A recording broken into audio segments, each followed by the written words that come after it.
Tanzi ya bubili ye yaba ingango munduni musi mutambi wa bafana senzo meiwa achitwinchiwa aroba yonecheza butanzi na musi. Muwaliri generala wa zangano la SABC bosoli mabaila bakosumba ngaminwe muzura chituro wale horola ANC bogwede mantashe kajune bari bakoshimisa ofisi yabo ngandira isi yabude. Nge New York nga mwezi wa tangule na kuvumizi. Ndi madekwana nendishipi wa doyoyo ndi badesana Mafhungo nga ruambo rwabo rwa damuni hane pano ka SABC 2 na ka chanele ya DTT.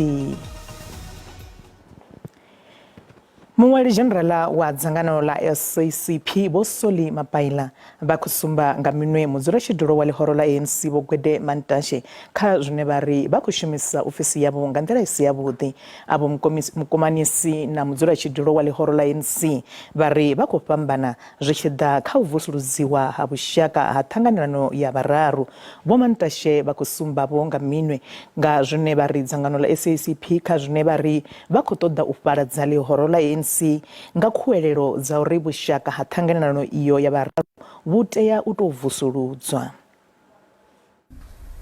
Vali horola SABC bakwambore li horo libusila ANC lefana rotenda udzuzanyo lwa thanganelo ya bararu wone bari arali zwa sararo li horo ili la SABC alenga dotikeza li horo la ANC ketoni kutedzi daho mumwaleli mulwane wa li horo la SABC bosoli mabaila bari udzuzanyo lwa thanganelo iyi Mafhungo uri nyi uwana maimo afiyo fedzi bari ndi ndela yotodo tabanyisa ndesezo ya chumelo kha badzulapo mabaila bari zwine mudzula phanda wa lushaka wa li horo la ANC bogwede mantashe bakhwamba zone zwo upomoka li horo la SABC uri likotodo vumba dzangano liswa ndi maipfi a usalonda. In this case, he's been reckless about handling the alliance relations. So it's abuse of political office in other ways. But the point is, all of these are necessary for us to have a discussion. There won't be an unending discussions. That the Communist Party will not be party to. We are an independent political party in our own right. Vakoro chitumbi ya rushaka ya lihoro la ANC voto zera kule makumezo a lihoro la SABC auzuza nyurura thanganelo ya bararu vukati ya ANC, SABC na Kosatu vomantashe vuita na usasara za chote lihoro la SABC evari likotodo thoma maitele maswa aupima chivalo cha vatu vane vafanalo ya muvusoni khati na utodo uvusa halo na lihoro la ANC. How do you reconfigure something you do not know? You can't. We had a chance to discuss it in details. All day, no limit in time. So what? And all of us agree. Land reconfiguration. Land reconfiguration actually is a concept to liquidate the ANC and create something new. It can't be a correct thing. Okay, now let's work for a strong alliance. Va SABC bakotoda thanganelo iyi ichi vana lingwalo liswa line lavo famasi othe khazune bari zwikwama utakula vadzulapo vushayini khati na uri uve na muvuso usaitizwa dzithendara vomapaila vakotoda muvuso chikwatisa vukoni hawo khati na uvusuludza mabindu othe a muvuso. Tanzi ya bubili yaba ingango munduni musi mutambi wa bafana senzo meiwa achitwinchiwa aroba yonecheza butanzi na musi mthokozisi twala otalucheza ngabudaro kha zwipondi ya jenanduni yofara chigidi ubvaluperani rwa ubikera yaliba apo hebaba budzula honi ya toda thingo khwarwa katina chelede izwi kubvelera musi bana batano bane bakohoswa mulandu wa ubula hamiyiwa ngangwa wa gidi 214 ngamwezi wa chimedzi bohumera khothe khulwane ya Pretoria pezi zwithu zodotova zwaima ngaimwendira henepo khothe musiramirayo wakale wa bahumbulelwa bomalisela tifu nabonebo bokanda bathu hanepo khothe ba khoro ya buramilayo bari butifu bakupfuka mulayo wa khothe sabunga bubvisiwa kha mutebe wa buramilayo. Ḓuvha iḽi ḽo thoma sa ḽitambya izwi ni nga murahu musi ramulayo vhothefo vho dzhena afho khothe vha tshi khou bya uri vhone na vhaṅwe vhoramilayo vha renge nga u vhona muhaṱuli. Nga murahu zwenezwo Mafhafhu o ḓo tsela fhasi kha vhoramilayo avho nga murahu musi vha tshi ṱangana na muhaṱuli vho tshifhiwa Maumela henefho zwifhaṱoni zwa khothe. U bva henefho ndiye khonani ya Senzo Meyiwa a dzhena tshibogisini a ṋetshedza vhuṱanzi. Thwala ane a bva vhuponi ha Umlazi hune a vha tshipembe ha ḓorobo ya Durban o sumbedzisa uri ene na Meyiwa vha vha tshi tamba vhoṱhe bola vhuponi honoho fhedzi vha tshi tambela thimu dzo fhambananaho. Zwo ralo vha sa tou vhesa khonani dza u somolana na zwa haṅwani. Emotionally nakuyena nje bayidlala ibhola ngoba wayesedlalela i-professional wayese first team ngo 2006 yeah. Okay. After igame sahamba naye saya the team after party ngisho kanjalo yabadlali and sesibuya back to hotel la beleli khona emhlanga. Okay. Sa realize ukuthi ifoni yakhe asibona sithole. Kha vhuṱanzi honoho o sumbedzisa uri ḓuvha ḽe vha ṱhaselwa ho dzhena muthu wa munna nga munango wa phera ya u bikela a vha sumba nga tshigidi a tshi khou bya uri vha mu fhe ṱhingothendeleki dzavho na tshelede. Wayena madress khanda wayifaka isigqoko. Zwi tshe zwo ralo muhaṱuli vhane vha khou tshimbidza tsengo ya mulandu uyu vho tshifhiwa Maumela vha khou livhana nango a sumbedzwa munango nga murahu themendelo dza vha khomishini ya zwa vhahaṱuli vhe vha swikisa mbilaelo dzavho kha President Vho Ramaphosa. Vha khomishini iyi vha ri vho Maumela kha vha vhe vho imiswa mushumoni u swikela u tshi khunyeledzwa ṱhoḓisiso dza zwine vha khou pomokwa zwone.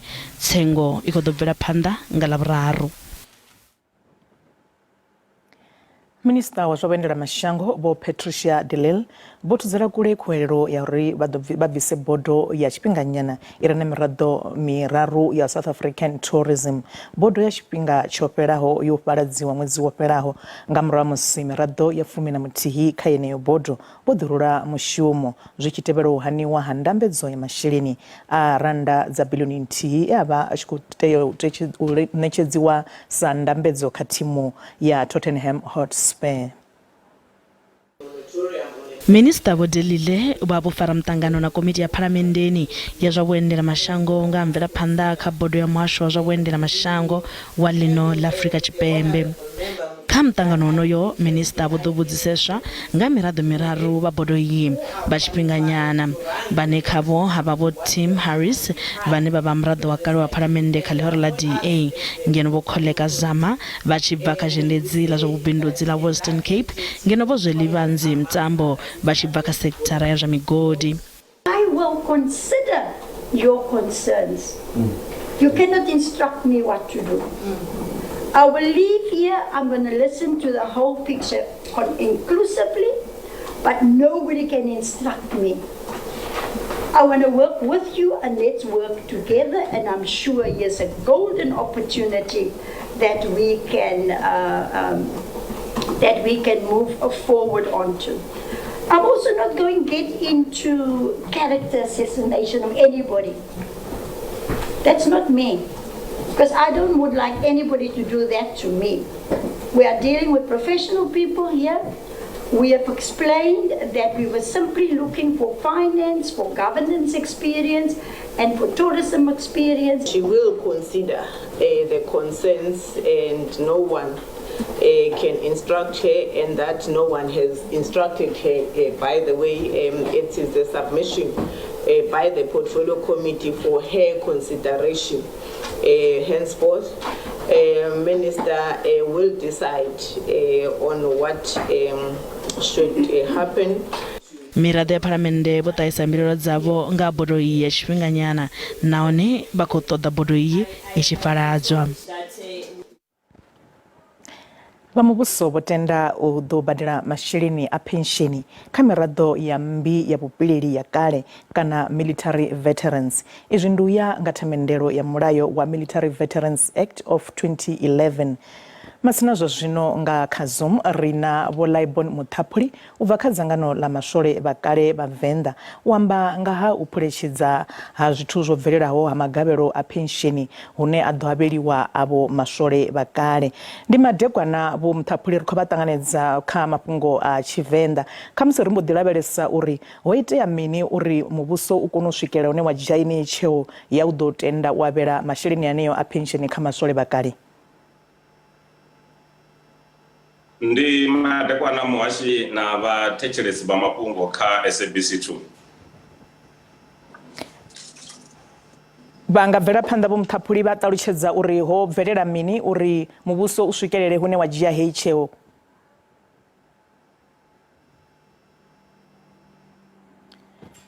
Zwinga huna khaedu kha nyambedzano yashu na Vho Muthapuli vha songo ṱutshela kule ri ya vhuya hu si kale hune ri nga ḓo bvela phanḓa na eneyo nyambedzano.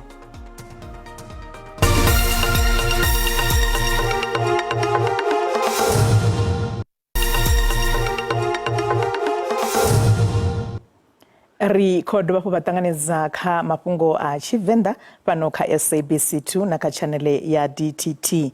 Masina ri khou vhuyelela kha nyambedzano yashu na Vho Laibon Muthapuli ri tshi khou lavhelesa zwe muvhuso wa tshea uri u ḓo kona u avhela masheleni a pensheni kha maswole vha mmbi ya kale. Ndi madekwana Vho Laibon Muthapuli ri khou vha ṱanganedza kha mafhungo a Tshivenda. Vho Muthapuli kha musi vha mbo ḓi ṱalutshedza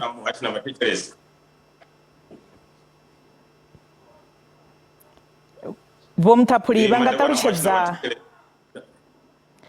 Vho Muthapuli vha nga ṱalutshedza uri ho bvelela mini u vhuya u swika muvhuso u tshi dzhia tsheo ya uri u avhele masheleni aya a pensheni kha maswole vhakale. Zwe zwa itea ndi zwa uri president wa shango o ḓo vhona uri hu na vhushai kha maswole a kale, ndi hafha a tshi taska Vho Comrade Didi Mabuza vhe vha vha deputy president nga hetsho tshifhinga. Rambo the former committee inofi PTT zwine zwa amba presidential task team nne na Vhoramulipo na Vho Mathode ra vha vhaṅwe vha dzimembara dze ra ro representa Tshivenda Defence Force. Ro vha ri khou attendela mitangano ye hangeni Campton Parks George's Hotel for almost 7 years u swikela ri tshi ita mulayo unofi Military Veterans Act nga 2011. Ndi hezwo ri tshi kona u ita dzi commission ra drafta dzi policies. Ndi hezwo ri tshi vho swika hafha hune ra vha hone uri ndi khwine maswole vhakale vha vhe na lotolodo lune vha lu wana nga ṅwedzi, vha dovha vha wane na lamsamo, vha dovha vha wane na dzi benefits dzine dza vha dza fuminthihi sa tsumbo dzinnḓu, madzilafho kha zwibadela zwoṱhe zwa muvhuso khathihi na kha na dzinnḓu na madzilafho na dzi basari dza vhana muhashi. Vho Muthapuli ndi khou pfa vha tshi khou amba nga maswole vha muvhuso wa Venḓa wa kale. Kha haneyo maswole vhane vha khou tea u wanayo magavhelo ndi vhenevho vha mashango haya a kale kana hu khou kateliwa na vhaṅwe maswole kha musi vhe vha shuma tshifhingani tsha kale kha musi vho imela mahoro o fhambananaho kha zwiimiswa zwo fhambananaho? Muhashi na vhathetshelesi ndi maswole vhane vha swika zwigidi zwiṱana zwina 9,000 vhane vha khou include TVC states na dzi non-statutory forces and statutory forces. Nga iṅwe nḓila ri vha ri khou amba vhathu vha MK vha APLA vha Azanla as long as vho vha na force number vho dzhena kha database ya Department of Military Veterans hangeni Hatfield muhashi. So ndi maswole vhoṱhe vho katelaho vhakale vhane u ya nga ha heinoni government gazette yo sainiwa nga mukegulu vho mme vho Thandi Mudise nga dzi 25 za April. I got effective u thoma nga 27 nga ḽavhuṋe ḽeḽo fhiraho lune vha khou ḓa ra vha fha dzi fomo vha fiḽa dzi fomo matshelo vha attach dzi personal particulars vha zwisa banngani u bva banngani vha zwisa hafhaḽani kha GEPF iṅwe na iṅwe ine vha hone shangoni. Kha musi vha dodombedze uri ndi zwifhio zwidodombedzwa zwa ṱhaluso zwine avho maswole vha tea u swika nazwo fhethu dzi ofisini ho fhambananaho uri vha kone u wana aneyo magavhelo? Zwine vha khou ita zwone ro langana uri matshelo vha khou ḓa hafha kha ofisi dzine dza vha posoni ya kale ya Venḓa nṱha kha 4th floor hanefha, and then vha tshi ḓa vha khou ḓa na basa yavho na basa ya vhana na basa dza vhana, and then nṋe ndi ḓo kona u vhafha dzi fomo dzine dza vha hone dzine dza pfi Pensions Benefit Access Form MMV 01 2022. Vha fiḽa heyo fomo vha dovha nda vhafha na iṅwe nofi entity form vha ṱuwa nayo kha bannga yavho ya tsini ya swika ya rwa Tshigando u fhedza hafho vha ṱuwa vho livha hangeni ofisini dza GEPF hune vha ḓo wana vhathu vha Government Pensions Administration Agency. vha ḓo kona u vha thusa muhasho. Ichi tshigwada tsha maswole ane vha no khou avhelwa masheleni ndi tshipiḓa tshithihi na tshiḽa tshigwada tsho haedza minista fhaḽa hodelani ya Pretoria. Ndi tshigwada tshithihi tshetshila muhashi ndo vha ndi hone hafhaḽa heḽi a ḓuvha nga madekwana mara vho SARNet vha zwi ḓivha vho muthu wa haya ha vhifhi rine vha ri ngo haedza vhalwane vho ri ḓo vha ri hone muṱangano uḽa wa nga madekwana heḽi a ḓuvha ngauri ri wela kha NEC National Executive Committee ya SANVA ra dovha ra wela kha PEC ine ya vha ya Provincial Executive Committee ya SANVA ra dovha ra vha nga ngeno sa muṅwaleli ne wa former VDF muhashi. Aya masheleni ya khou levhelwa ungari vhathu vha nga wana lini? Muhashi sa zwe nda ambisa zwone afho nṱha kha siaṱari masheleni ayo ombo ḓivha kha system u thoma nga ḽa 27 ḽa Lambamai ndi u bva ḽa vhuṋa ḽi ḽo fhiraho ḽe ḽa vha ḽi holodeni u ya nga government gazette ndo i faraho nga tshanḓa tshelede yo i hone yo no vha available na minister vha vhurine vho Thabani Makweta vhone zwi sumbedzisa uri tshelede i hone i available ndi Mafhungo to fill form ra dzisa kha agency yo nangiwa uri i ḓovha yone ine ya vha responsible na u badela tshelede kha masole a kale. Ro livhuwa vhukuma vho Muthaphuli masina avho ndi vho Laibon Muthaphuli vhe vha tshi khou ṱalutshedza nga zwe muvhuso wa tenda u ḓo badela masheleni a pensheni kha maswole vha kale.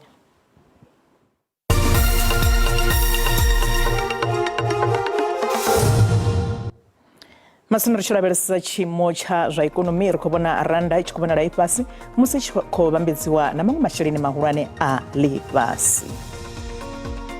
Dollar ndi 18.46, bondo ndi 23.3 cents, euro ndi 20.29 cents, ngeno pula i 1.38 cents.